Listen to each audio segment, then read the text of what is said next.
There is something that I call manufactured fluency.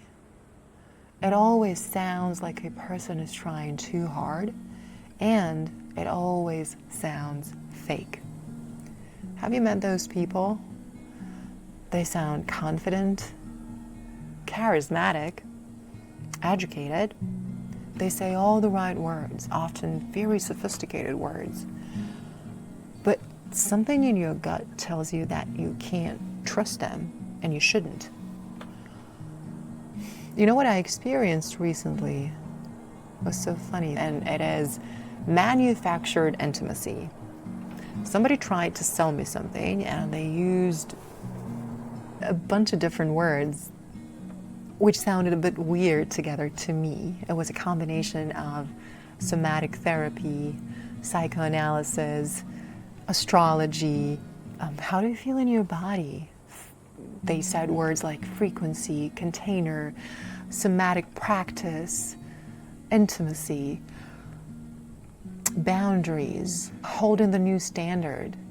The person was selling their services, and they used all the right words, meaning the words I would respond to.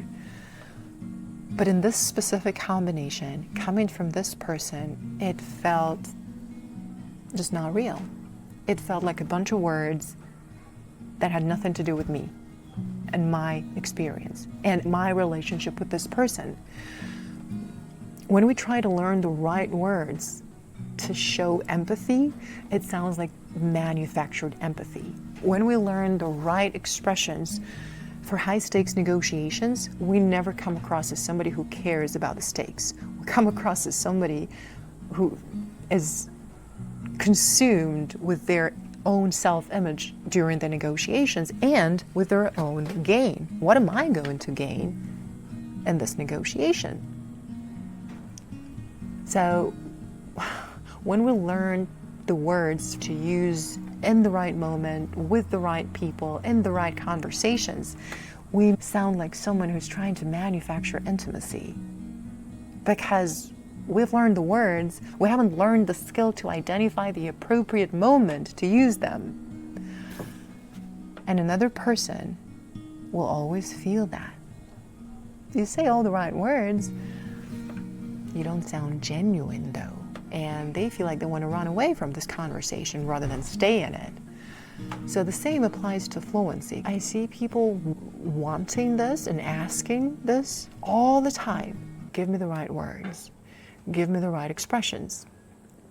I want to memorize a list of useful phrases to thank someone, to ask for what I need, to show empathy, to come across as someone who's not toxic, to come across as someone who wants collaboration.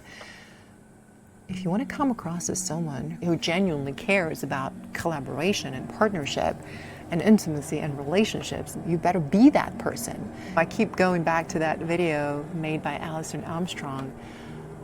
I think I was on a call with her, and one of the women asked, do you have any advice for how I can sound not so bossy in the workplace? Because a lot of the feedback I get from people at work is that I sound bossy.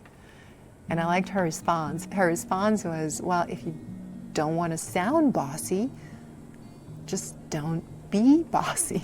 Because the language of being speaks volumes. It doesn't matter how many words you know.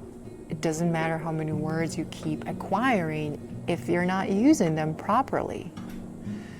So, if you're chasing words, thinking that more words will mean more fluency or better fluency, you're still in the business of performing good English. Genuine connection requires vulnerability, intimacy, and spontaneous expression. So you can be yourself in the moment, and your spontaneous speech in a second language can carry your full, authentic self. So you don't need to remember the right words. So you don't need to stop to translate the right words. So you don't need to freeze to access the right vocabulary that you had memorized before. And you're afraid to say the word that's coming to you right now because you think that word is better.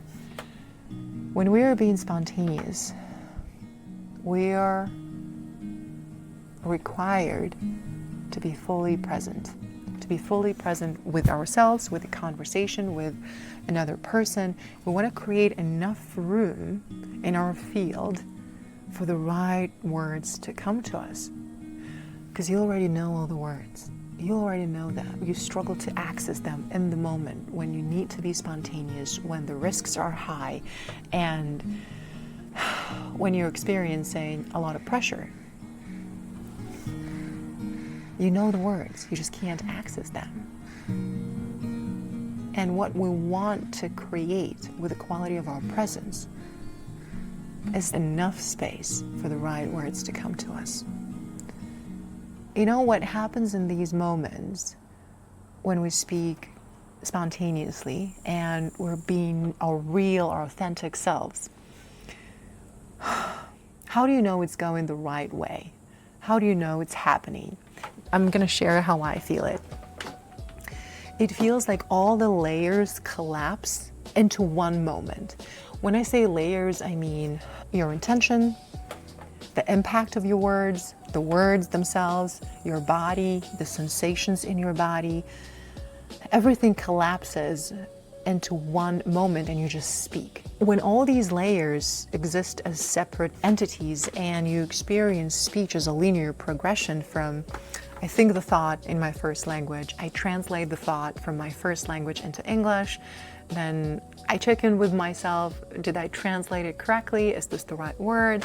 Then I say the word and I hesitate a few moments before I say the word, then I check the feedback, and all the time you're preoccupied with your self-image rather than with the conversation and the people who are in it. There is no way you can leave this bubble where you're consumed with yourself and how you sound and look in English.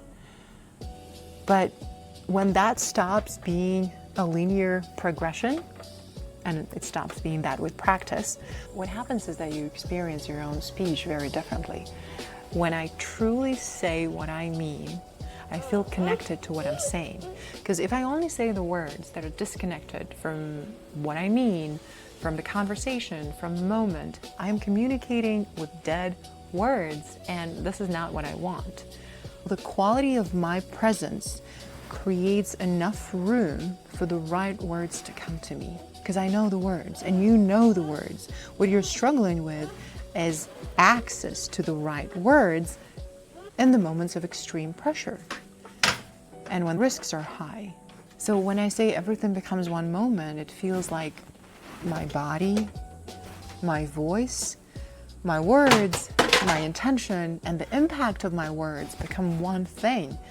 And what I'm hearing is that I'm saying the words that I mean to say.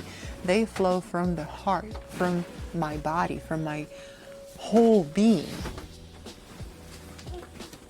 And that's beautiful. And interestingly enough, the act of thinking or choosing the words with my conscious thought is not even there. It's not even in the picture. Because when I say everything collapses in one moment and I just speak, it feels like it happens faster than thought. Thinking about what I need to say would take a lot longer than just saying it and experiencing this unity of everything.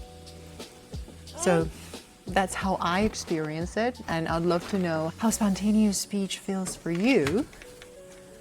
We want to practice being real in our relationships and in conversations that we have in English. Rehearsing every conversation is exhausting. It's just an impossible standard. And the point I'm trying to make is that the kind of spontaneous expression I'm talking about is absolutely trainable. And that's my life's work.